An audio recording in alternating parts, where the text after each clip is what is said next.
Hello and welcome to Pure Business. I'm Tim Pfeiffer. For the past 11 years, a tech-savvy and naturally social millennial has been doing social media and doing social media well. In fact, she was doing social media before there was even a name for it. Here with us now is the founder of Social Ally digital marketing agency, Natalie Speers. Hello, Natalie. Hi, Tim. Thanks for coming in. Oh, thank you for having me. You're welcome. I'm so excited. Please sit down. Now, Natalie, how did you get into the business of social media? So 11 years ago, I was working for a local entertainment company based out of Scottsdale, Arizona, and this was when MySpace was the big thing, and this was before Twitter was even invented. And so my particular job for this company was to get people through the doors of all these different events and venues and concerts that were happening around the valley. And so I come from an entrepreneurial background and family, and so for me, I saw a really unique opportunity in order to use MySpace as a means to get people through the door and create a revenue stream from this. And so what I did is I taught myself really basic HTML coding. And so what I did is I coded the back end of my MySpace page to be kind of a virtual business card where I could send all these individuals I was meeting. They weren't learning personal information about me, but yet they were seeing in a fun environment and all these different events happening. And what I did is I coded a data capture widget on there. And so every weekend I would go out by myself, and everybody waiting in line to get into these different concerts, I'd just go down and start collecting data, collecting phone numbers, driving them all to my MySpace page. From there, they would fill out the data capture widget, it would text message my phone, and then I would put them on the coordinating list for all these different events. And it was an equal exchange. They were getting in for free, basically saving $20, $30. And for me, I was getting paid $5 a person that I got through the doors of all these different venues. And so I was very young at the time. I was 20 years old, and I was making some great money doing that. And so the owner of the company at that time, he saw what I was doing, and he decided to create a department within his company for me, and we called it New Media. And this was before the term social media ever existed. And so he gave me a couple interns, and that's what I did. I paved the way as to what New Media was going to look like for him, his business, and all of his clients. And it was really fun, and I did that for a couple years. And mind you, I was the only female doing this at that time, and so which was kind of neat for me. Yeah. So I did that for a couple of years, and from there I ended up leaving, and I was a part of a different social media agency with a couple of friends, and our kind of niche was that high-end concerts, events and venues and high-end restaurants, and we started to gain clients all over the country, and that's what I was doing. And I was an early pioneer in doing this with a lot of these businesses. And then there was an unexpected tragedy in my family, and it's not something that I talk about a lot, but my mother unexpectedly died, and she passed away, and so it changed my life in a lot of ways. And so I decided to leave the company at that time, and I took a year off of work, and that year just really changed my life in a lot of ways. It made me realize what I wanted to do with my life, and that I really wanted to make my mom proud, and I knew she was watching over me. And so kind of a year after that, I met some people that really inspired me to get back into marketing, and I knew that my mom was there and kind of like pushing me to do that on a more spiritual level. And so that's what I did. And so 5 years ago, I started Social Ally. I started with one person in my house. I got another employee, and we were working out of my house for a couple of years, and then I kind of just grew from there and started hiring more people. I was out of a little office for a while, and that's what I'm saying. We just kind of grew and grew. And now I moved into my dream office about a year ago. I got to completely design it exactly how I want it. So now there's a core staff in my office of 10 people. Then I have 4 other kind of contractors that I work with. And so it's definitely a dream come true. And it's been a crazy, wild ride. And I'm so blessed to have this business. Well, you've been enormously successful and especially enormously effective for your clients, and I know people are noticing. You've won some very impressive awards and received some other notoriety. I have. So actually, last week, I won an award called the Top 30 Millennial Executives, and I was actually one of the only actual business owners that won that award. And I was the youngest one on there too, Great. so I was really excited. Young and award winning. That's a nice combo. Thank you. That's never happened for me, and I know it's too late for me to ever get that designation. And then in 2016, I won an award called 35 Entrepreneurs Under 35 for a national publication, and I was in the newspaper for that. And that was something that was a personal goal of mine, so that was really exciting for me to win. And then other than that, I am very involved. I graduated from Grand Canyon University, very involved with the business department over there. I do a lot of speaking to the students. I was featured in the GCU Alumni Spotlight commercial. I've been written in their magazines, and most recently, they had kind of a Shark Tank scenario, and I was one of the sharks on the panel, and we actually got to award $15,000 to a young entrepreneur that attends Grand Canyon University. And so for me, it's a very big deal because I'm being recognized in my community for all of my passion and hard work that I put into this business, because owning a business is very tough. And there's been times that I've come home crying or I want to give up. And for me to be recognized and know that I'm doing so much good for my clients and for my staff and in all of that in between is just, that's why I do what I do. Now, lots of individuals, lots of people, millions of people are enjoying social media for keeping in touch with their family and for all the other platforms out there. But why should businesses consider using social media? That's a great question. So your customers on social media, it's just a matter of finding out where they live, what platforms they're engaging with. But before I kind of explain that, I want to explain the vastness of the social media landscape. So Facebook, there's 2.7 billion monthly active users on Facebook. There's 500 million active users on Instagram every single day. We have YouTube as the second largest search engine behind Google. And then, get this, every 1 second, there's 40,000 Google searches happening. Every 1 second. Wow. And so as a business owner, when someone is typing into Google search phrases that match the products and services you're selling, as a business owner, you want to populate on that Google search. And so it's important for people to know that social media is the new SEO. You must be active on social media if you're wanting to populate on Google search, because Google is now looking at sites like Facebook and Twitter, and they're ranking those on Google. And so you take me as an example. You take Natalie Speers and type it into Google search, and you'll see that I take over the first 3 pages of Google, and it contains, all of my videos, my website, all of my social media, and pictures of me, and so on and so forth. Most importantly, social media is changing. It's fundamentally changing the way that we communicate as individuals. I think that we live in a society where instant gratification, we expect everything very quickly. Our phone is an extension of us. It's on us at all times. We pick up our phone and we have access to information in a matter of seconds. We can go on Amazon and we have something on our doorstep the next day. And so people expect immediate responses, and purchasing products or services is a very emotional decision for someone. And so let's take PureFlix for an example, which is Social Ally's client.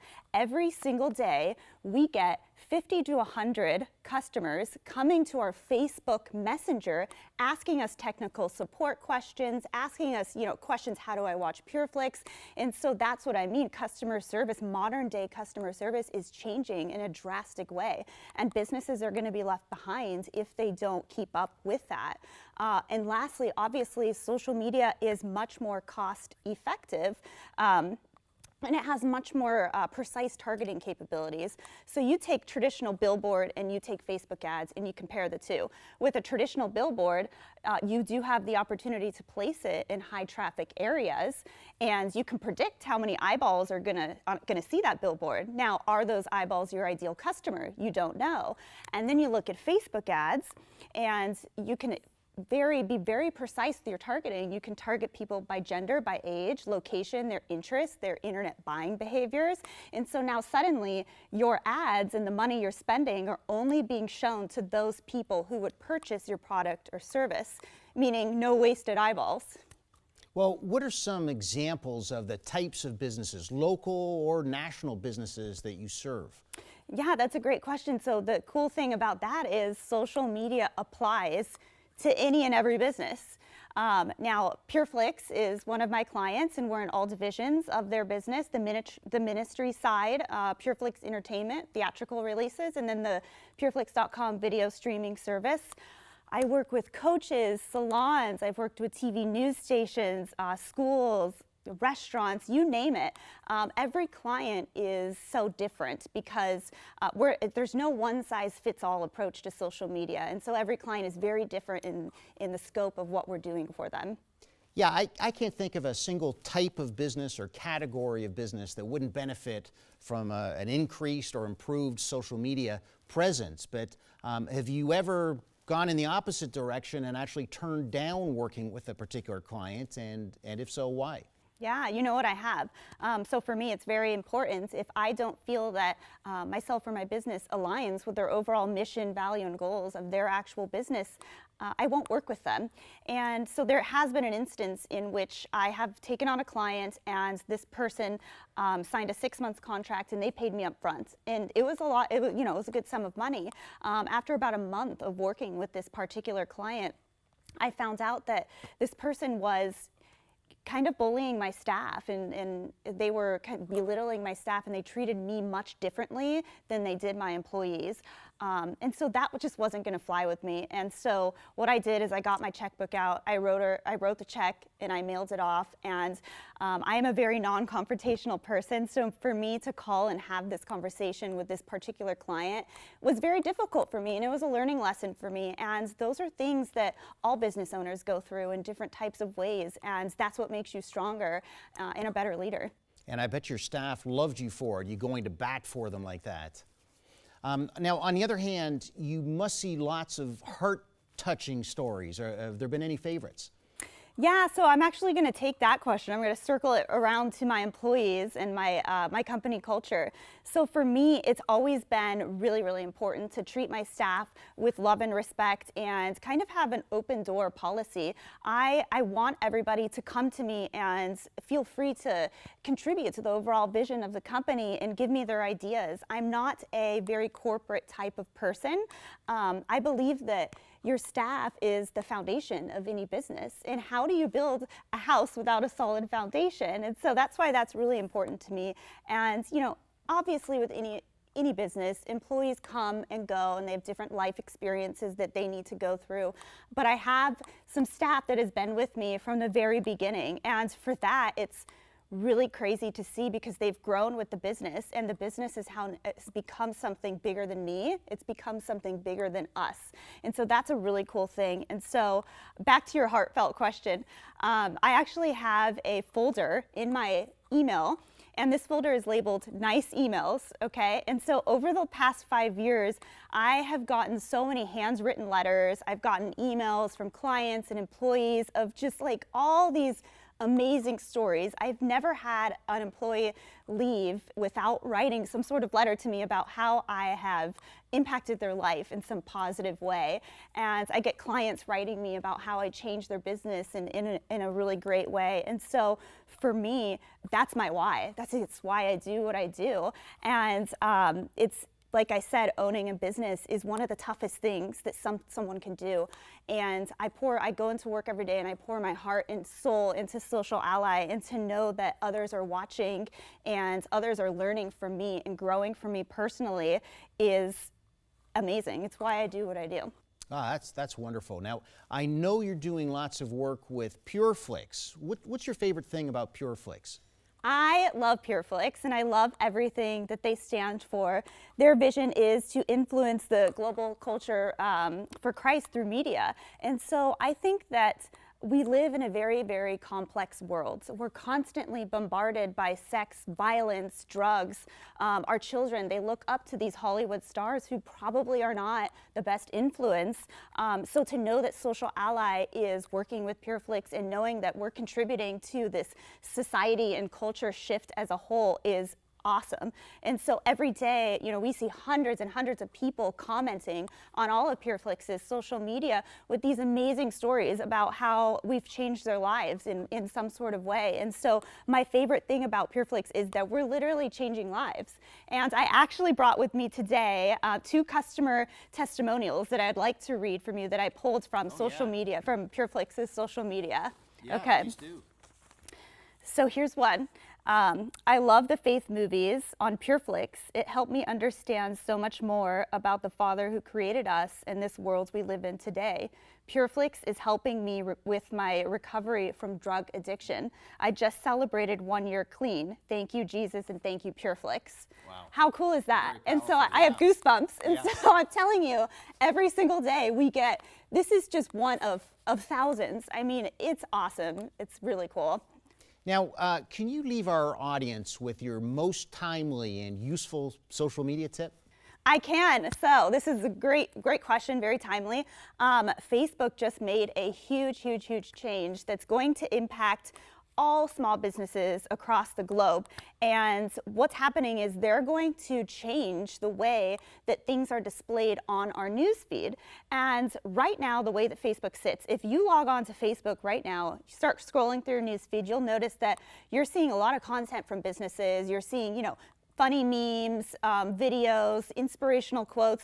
You're not seeing the content from your friends and family, and so that's what Facebook's getting ready to change. They're getting ready to change their newsfeed algorithm, so businesses aren't really being shown, and the friends and family content is. And so for me as a marketer, it's very bittersweet, because on one side, I can personally relate, because I go on Facebook and I'm just, well, where's my friends and family's content? All I'm seeing is other businesses. And then on the flip side, it's going to be a huge costly change for a lot of businesses who may not have a set social budget. And so it's going to force people, it's going to be a critical turning point, and it's going to force people to rethink their entire social media strategy. And so I'm going to leave the audience with a little tip before we wrap up here. And that tip is, if considering this big Facebook change, I want our audience to really think about how they can kind of work themselves around this change. And the number one thing is, our audience, if you are a business owner, you need to start thinking about how you can create engaging and quality content that prompts people to comment on your posts. Because people that comment on your posts, Facebook considers that meaningful engagement. And so those are the people that are going to be distributed into the timeline, because they want people to comment on their posts and they want others to come engage in those comments. So it's creating more of a community amongst the fan base. And so those people, those fan pages that generally don't get a lot of likes and comments, they're going to have the biggest decrease in distribution and have the hardest time. And so that's why it's very, very important for us to rethink our social media strategy and start thinking about how you're going to think outside the box and start sparking conversations amongst your own fans. Well, Natalie, thank you. That is a very valuable tip with these changes happening now, so thank you for sharing that. Natalie Speers, founder of Social Ally, you've got a great thing going, and I know your clients are pleased. You're located in Scottsdale. Your information is up on the screen, but your client, it really doesn't matter where your client's located, right? You can take them from anywhere. I have clients, yeah, literally all over the world. Yeah, terrific. Well, good, Natalie. I wish you much great continued success, and thanks very much for coming in. Thank you.